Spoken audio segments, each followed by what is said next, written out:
and digital forensics with a strong academic foundation as a graduate of Sands Institution. He's also a passionate educator and lifelong learner, serving as an induction professor and enjoys hobbies including 1960 cars, golfing, and scuba diving. Okay, all right. Thank you. Sorry, everybody. No presentation can be complete without the clicker, and it was not here. So we delayed a little bit. But let's get started. We're being recorded, so I wanted to start off thanking Michael Farnham and Sam Van Ryder for pulling me into this. I had lunch with Michael a couple weeks ago, and he said, hey, we really want you to come and do a book signing for your new book. I just did a digital forensics book for my college freshman class. And he's like, come do a book signing. And I'm like, yeah, that's great. Most of the time when I think of book signings, I think of like fantasy authors or like consultants. I never thought I would be asked to do one. So I'm like, yeah, let's go. I want to do a book signing. So I'm here. About 2 weeks later, I get a phone call from, I'm assuming, an assistant saying, hey, what's your talk going to be on? And I was like, oh, I don't know. So what you're getting today is a talk that was an afterthought to a book signing. So congratulations. But I've found some very interesting things. But let's start off with, let's see, how do we advance this thing? Advance? There we go. Let's start off with a question. What can everybody in this room do to immediately shape the future of information security? And there's a very real answer, and it's kind of a strange question. But I want everybody to think about as we go through here what you can do to shape the future of information security.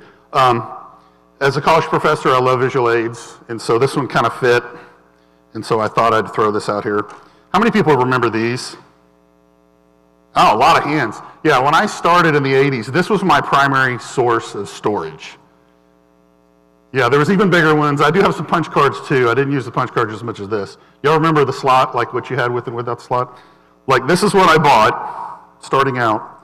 I bought this a couple months ago. This is a 16 terabyte portable storage. If the equivalent of this holds 13.7 million of these, right? So if I was to carry the equivalent of this around in my backpack, I'd be carrying like 700 metric tons, around, right? And this is a short amount of time. There's a lot of knowledge that's transferred and gone on between this. So a little background about myself. For the last, I guess in December, it'll be 27 years, I've been in Disparity as the Managing Director of Information Security, running that security program, which has been great. But at the same time for this talk, for about the last 15 years, I've been faculty at both Lone Star College and the Sands Institute, working with college students becoming technology folks. From the professor's lens, it's awesome. I get to see people coming in from either high school graduates, or I get to see people coming in from different careers. Depending on when I teach, I see firemen and police officers and mechanics coming in and trying to change careers, which is really, really cool seeing them start up and become who they're going to be. And then from the enterprise leader lens, I get to see college graduates come in as interns or people transferring over from other professions, whether it's a different kind of technologist or maybe a dev or a project manager wanted to be in the security field, and I get to see them become who they're going to be.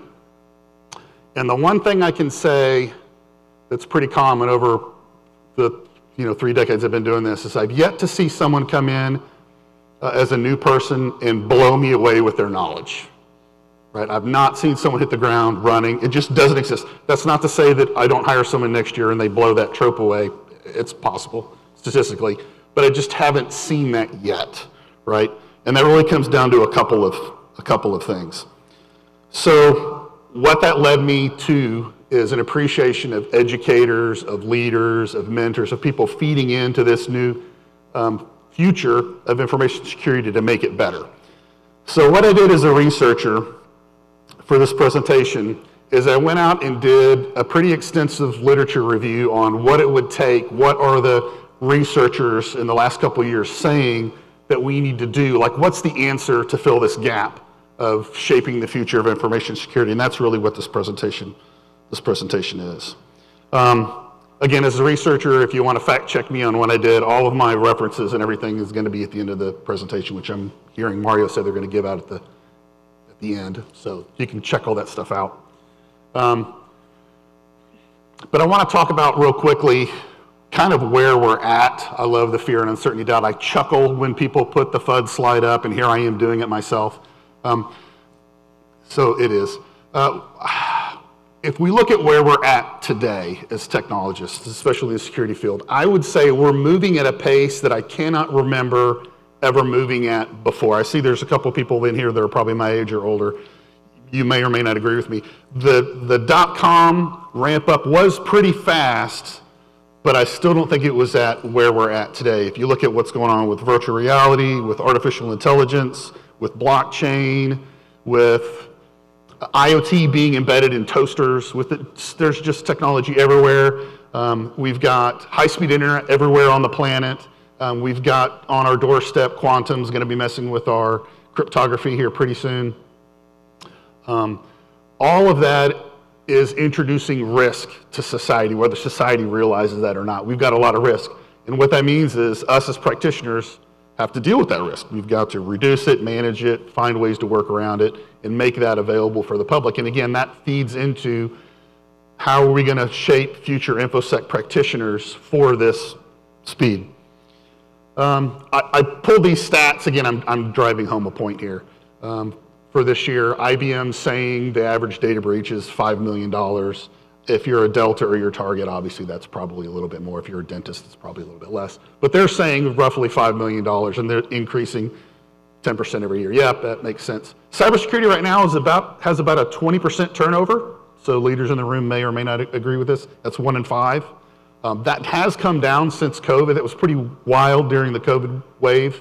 But we're still settling about 1.5. That's pretty high in my opinion. I don't like that as a leader. 60% of businesses experiencing cyber tech right now are bankrupt within 6 months.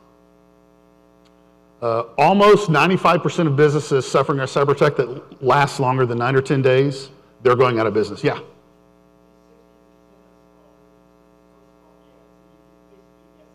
Yes.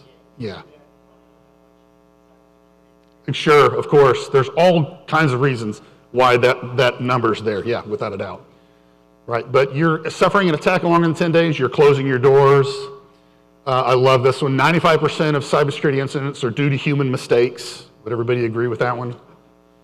That's, phishing, that's misconfigurations, that's poorly written code, that's untrained workforce, all kinds of things feed into that. But 95% are human mistakes. I wonder if AI is going to change that. I don't know. That's not in the research yet. I don't know if you believe this one. I'm not really on board with this next bullet. They're saying hundreds of thousands of new roles coming into information security. Maybe, I don't know. That's kind of interesting for what this talk is about. And they're saying cybersecurity growth is about 200% higher than the average. That's us being hired 200% more in growth of plumbers and electricians and mechanics and that kind of stuff. So very, very interesting. I grabbed again, as a SANS employee, I'm a little bit biased here. I grabbed their 2025 Workforce Research Report. I have cherry-picked these bullets. There's a lot of really, really good stuff in this report, so I recommend you go check this out if you want to see this. Again, I've got a reference at the end. But they had some really interesting things about staffing and people in our field. And what they're saying here is organizations are focusing now more on correct staff with the correct skills rather than filling headcounts. So this is, organizations are shifting, if I'm going to define this. They're not hiring interns in training and filling in positions like they have in the past. They're purposely finding the right skill set that they need, according to this report. Over half of organizations have formal training programs. They're budgeted spending money on training because they realize the workforce that we have needs that kind of training to get ramped up and running. I found this one fascinating. A third of respondents are saying that culture is their most crucial value. That's above pay. Let that sink in. That's above pay. So they want a good culture in their environment. That's 1 in 3. That's a lot higher than I would have expected. Maybe that's Gen Z, I don't know. Do we have any Gen Zers in here that want to admit it? No? Okay. Half of respondents are saying they don't have the right staff. Almost half are pointing to not having enough staff. This last one kind of blew me away. Over half of HR managers are spending half of their time focused just on cybersecurity staffing because of how difficult a problem we have in our field. That's amazing. And then lastly, I wanted to talk about in this report too, they also talk about organizations that have the formal training, and I'm driving to a point, y'all, so stay with me. Organizations that have formal training, almost 40% are saying there's time constraints. They have time constraints as a hurdle. The budget at 36%, just the amount of training options and what they're trying to pick, they're having hurdles. And then I don't know who that 4% is, but 4 says we got no problems. So what does that mean? 95, 96% of everybody else has got problems with their formal training, right?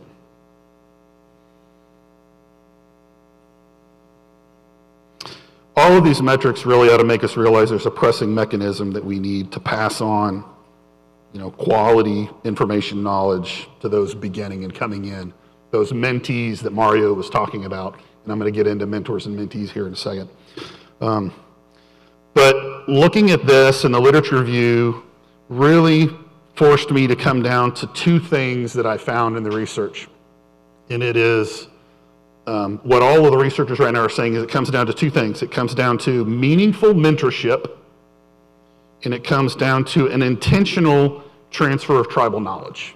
If we can do those 2 things, we solve this gap, right? So let's look at, and I know Mario talked a lot about this a second ago, if y'all were in here for his mentoring track, and I was in the back listening, and a lot of what he said is confirming what this research showed.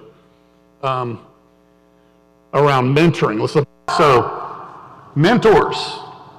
If you've decided to be a mentor after this talk, you're being promoted 6 times more often than employees that do not participate as mentors. That's pretty staggering, right? If you're a mentee, you're not a mentee now, maybe you want to be, you're being promoted 5 times more often than those that are not in mentoring programs. That's fascinating. Retention rates are higher for mentors. Again, leaders in the room, if you want to retain your talent, you make them mentors. They're being retained at a rate of 69%, mentees at a 72%. I'll let that sink in for a second, right? For those of us that are worried about that attrition rate of 1 in 5, right? Mentees become proficient 84% faster than their counterparts. Again, as a leader, that is very interesting to me. 52% of professionals are saying mentorship is significant. Yes? Actually, that's more important in this time of AI, is it not? Time will tell. Oh, okay. I don't know the answer to that. I don't think anybody really does. We can kind of predict. Us old guys, we may have an opinion about that. I really don't know. Yes? What do you think is the driving factor behind that mentors being promoted 6 times more than non-participants? I think it tends to be probably the type of person that's willing to share their knowledge. They're growing themselves. When you're a mentor and mentee, it's a symbiotic relationship. You're growing as a mentor too. I think when you're doing that, you're also learning leadership skills, you're learning collaboration, you're helping problem solving. It's sharpening you as a mentor as much as the mentee's being sharpened too, and I think that shows. And I know as a leader, when I can see a mentor really helping someone and improving that person, their mentee, that's impressive to me, right? And that helps you get promoted. That's just my first thought. I'm sure if I sat here and thought about it long enough, there's probably 100 things, but that's the first thing that comes to my mind. 94% of employees stated they'd stay at their organization if they were offered learning opportunities. Hey, there's another retention thing. Mentorship reduces the uncertainty in their roles. Absolutely, right? Improves efficiency output. Again, as a leader, that's an interesting slide. Mentorship is succession planning at its core. That's another really, really interesting thing. In my own personal experience, I've got a handful of people, and I just witnessed this with a colleague, that retirement is on the horizon for these guys. And these are really good, high-performing engineers in their field. And when they leave, if I don't have an answer, there's this giant sucking sound of knowledge leaving my organization, right? Especially when they've been with you for a long time, right? Well, what do you do? The literature is showing that mentorship is really the number one way. You get those guys to start the mentorship train with who is going to take their place. And so it's an amazing way to do, succession planning. If maybe your organization's not on board with this concept of a mentorship program, and Mario was talking about this also before, Fortune 500 companies that have mentorship schemes, they're making money 3 times more than organizations that don't. That's what the literature says. So again, go to your executive leadership team and say, hey, do you guys want to make 3 times more than our competitors? And obviously, mentorship's got a significant reduction to sending people to formal training. Again, my SANS biased. Not everybody can afford the $8,000 for a class, right, to go to SANS. Fantastic training, love it, it's amazing stuff. But not everybody can do that. Mentoring can provide a good alternative to that. Let's look at purposeful knowledge transfer, which was the other thing that came out of the literature review. Organizations not doing a purposeful tribal knowledge transfer, they're seeing a 20% reduction in business operations, right, when expertise leaves. Subject matter experts is another. I'm not quite sure how they came up with this number, but between $5 and $10 million are lost when organizations are pointing to the lack of information because tribal knowledge was not transferred. Right? Obviously, higher training budgets, same kind of thing in mentoring. Companies are going to need to invest more in training and new hires and employees, right? Can you all kind of see the gap and what we can really do in this space?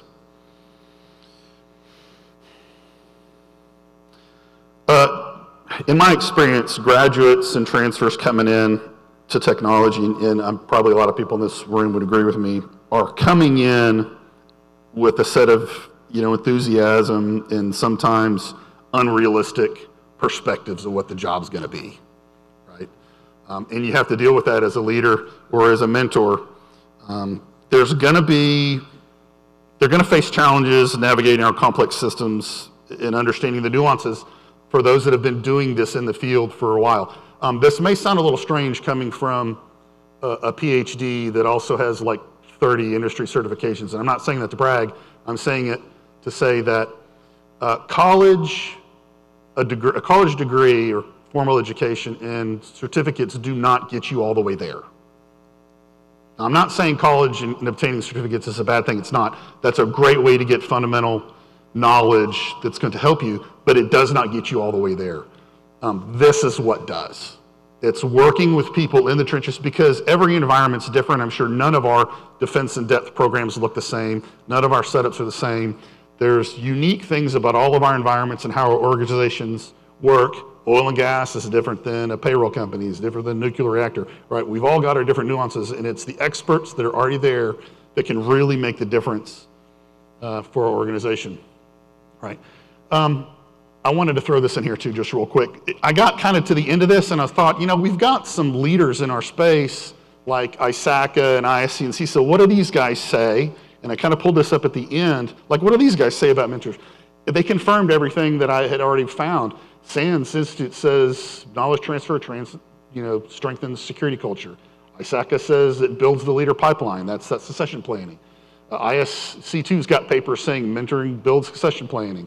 So it's backed up by all of our groups that we're members of are all pointing us to this concept of mentorship and tribal knowledge transfer is needed for the very, very fast pace of what we've got going forward.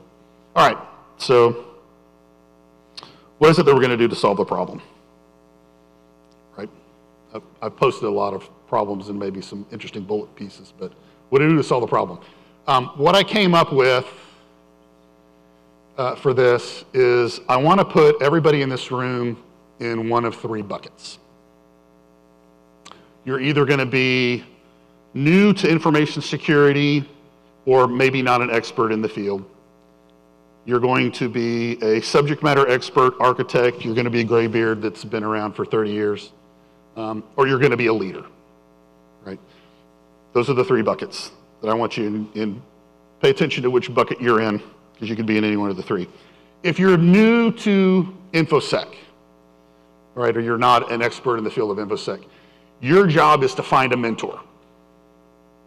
Do not take no for an answer. Your job is to find a mentor. There's a really great video of Steve Jobs. I really thought about putting it in the presentation and showing y'all, but I'm not going to tempt the demo gods because I have no idea how the AV is going to work here. So I'll just tell you about it, and you can find it on YouTube. It's really easy to find. But it's an interview with Steve Jobs when he was still alive, obviously. And he's talking about when he was a teenager, how he, back then, could open up the phone book and could still call engineers and leaders at home, and they would pick up the phone and answer, or he'd call their company and they would transfer him to him. And he talks about how he would call them and would call as many of them as he could and ask them questions. Do you have any old manuals you're not using anymore? Do you have any hardware laying around that you're willing to give to a teenager? And he talks about how vitally important it was for what those people did in shaping him as Steve Jobs and what it ultimately did for Apple. And he said, because I didn't take no for an answer, and I reached out and I called and I talked to these leaders, and they drastically threw them forward. It's how Apple came out of nowhere to be what they were, right? So do the InfoSec bucket. If you're an expert or an architect, you have an opportunity, can I say obligation with an asterisk? Maybe an obligation. Is that like a fake fire alarm? Okay. Right, you've got a responsibility, I'm going to say maybe an obligation, to give back to the community to fill this gap because you have the knowledge that these guys coming in don't, that I've talked about in all the bullets before this, right? There's a lot of ways. Mario talked a bunch about how you can be a mentor. I'm going to talk a little bit about it in the next slide on things you can practically do, but start thinking about how you can pass along that knowledge, because if you're not today or you're not doing it as well as you possibly could, consider what you can do to help. Because obviously you saw on the slides, when you become a mentor and you do these things, who doesn't want to get promoted 6 times more than the guy sitting next to you in the cube? Lastly, the leader bucket. I know leaders can be mentors as well, and they could be the expert architect, but for this talk, we're going to ignore that part of it. In the leader bucket, if you're in the leader bucket, you have the opportunity, and again, I'm going to say probably the obligation, to stand up these programs. You need to go out of your way to make formal mentoring programs in your organization. Formal knowledge transfers is going to be vital. So what are the techniques? Like how do we do that thing, right? It really comes down to this. Leaders establish that intentional formal structure. Like, what does that look like? Like, the program needs to define who gets in. Not everybody gets to get in unless you've got a massive organization, but you probably have a pretty good idea of who's going to be in it. What are the objectives of the program? It's going to be different for every organization. What kind of resources are available to that mentorship program? You're going to let them buy books. You're going to be able to take people to lunch. You're going to be able to go to conferences together. You're going to need some kind of feedback loop to understand whether the mentorship program is working or not. Right? So that leader, that's on you to come up with that stuff. Handpicked members or mentors, you need to be trained as well. And Mario kind of touched, he stole some of my thunder already. I'm getting kind of mad at him now that I'm going through this presentation. Mentors aren't just instructors, right? And there is an organic nature to it. You can't just pair 2 people up and expect them, hey, you mentor this guy and expect that to work. There is some organic nature to that, and there's some nuances. And in this, I don't have enough time to go through that in this presentation because I'm running out of time already. There's a really good book out on this. It's called Modern Mentoring, and I'm going to butcher this guy's name, but it's Randy Amelio, I think is his name. Modern Mentoring is a pretty good book on how technologists can be good mentors, and it's going to outline a lot of stuff that I just don't have time to do in here. One-on-one traditional mentoring is probably the most popular. Again, find that mentor, find that mentee, let them work together. I think we've kind of beat that to death already. Cohort-based mentoring is another really good way to meet this need. One mentor, couple of mentees. The one that I really, really like, and we do this in a spirit, although we haven't done one in a while, James, keep me honest, we need to do this more. I've got an employee here keeping me honest. Is lunch and learns. Like take a subject matter expert with non-subject matter experts and work through things. The subject matter experts or lunch and learns are great ways for the subject matter experts to pass along that knowledge, and it really doesn't take a lot of time and money to do the cohort-based stuff. Project management-based is, again, you got a new whiz-bang technology, you got Palo Alto's XZ9 9000, firewall you're going to implement, and you're going to assign that to one of your architects. Have some mentees sit in that project, even though they're not going to be expected to do anything, right? Let them sit in on the project meetings. Let them hear the obstacles and the orchestration and the design and the politics it takes to move something like that through successfully in an organization. They're going to learn a tremendous amount by just listening to how that project's done. I think everybody understands what shadowing is. That was, again, in the literature, is a really big thing to do. Shadowing does not cost anything other than time. It's really, really good way to do mentoring. Postmortems and storytelling sessions. I'm looking out here. We've got some folks, again, my age that are out here. I know that you guys have got some great stories that have happened. We've seen some really crazy explicitive, right? I mean, I have in my brain what it sounds like for a fully functioning data center to be turned off in the middle of the day, right? That's a horrific sounding, right? If you can capture that and put that in a horror movie, it would be an amazing horror movie, right? I've seen machines pop up banners across the room that you don't expect, right? I know what it's like to have that phone call from a 3-letter agency saying your environment's compromised, right? We've got some great stories that a lot of these folks coming in have never heard and they don't understand. And when you can explain to them what led up to it, what the event was, why the event was bad, what did you immediately have to do to fix the event, how did that change policy and budget and how the organization changed, like that is really, really amazing. Postmortems, I like the word root cause analysis sessions better than postmortems, but I think that's the industry term. When you have an event, leaders make teams sit down and really find out what happened, write good documentation, what happened, how did we remediate it, how were things eradicated, how are we going to change, and people make that available to employees in the future, and that again is going to be a really, really good way to pass along knowledge. Not many people were in these last 2 bullets, but I'm going to say them anyway because they are important and near and dear to my heart. Write a book. I've got a couple books. It's not hard to write a book. The hard part is dedicating the time to write the book. All of you in here are capable of writing a book, without a doubt, if you stay away from the ChatGPT cheating too much, right, and writing your entire chapter for you. When I was getting my PhD and we were going through the dissertation writing part, they kept telling us that we are standing on the shoulders of giants, right? Don't worry about, hey, there's all these firewall books out there or these intrusion detection books that are out there. You giving your view and your experience of those things is valuable to people, right? So consider that. Maybe you're not someone that wants to write a book. You want to do journal stuff. Journal stuff's great. I've got stuff published out in journals as well. It's very, very important.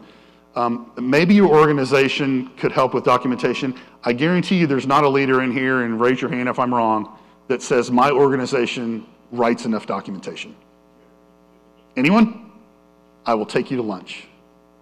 No? Yeah. That's another really good way to pass along information. That's a culture thing that we need to change as leaders, is to write good documentation. So maybe you don't want to write a book, but maybe you're an expert or a leader and you have the capability to take the extra time and really write so that can be researched and solve problems in the future because you got good documentation. And lastly, I'm going to say, hey, if you're near retirement, maybe you consider becoming a professor and educator. There's a lot of colleges and high schools and associations that would love to use your 3 or 4 decades of knowledge because you can still give back a lot in that space. So I'm going to throw that out there as another mentoring thing, right? So I'm going to close this up, and I'm going to say, if you take anything away from this talk, I want you to think about what bucket you're in and what your responsibility is in that bucket, because that answers our first question: is how do you immediately shape information security? By being in the right bucket and doing the thing with the right bucket. needs to be done, right? That's how we're going to change the future of information security. That's how we're going to change our industry. And everything that you do matters, right? So with that, I'm gonna stop talking and open it up for any questions if we got any time. I only have so much time. I am doing a book signing at 11:30, so if anybody wants to come get a book, I think they're free. Is that right? Yeah, Hugh Setcons, well, at least they're free. He said so. Okay, all right, there you go. I'd love to sign and meet you guys individually, but I guess I've got a few minutes for questions. Do I facilitate? Yeah. What do we got? Anything? Or did I cover everything perfectly? The book is Understanding the Fundamentals of Digital Forensics. So it's a forensics book. I really have aimed it at college freshmen, so if you think that's applicable to you, by all means, come get a free book. It's at 11:30 in the main hall, I believe. What's that? Well, you know, as an adult male, you can do whatever you want.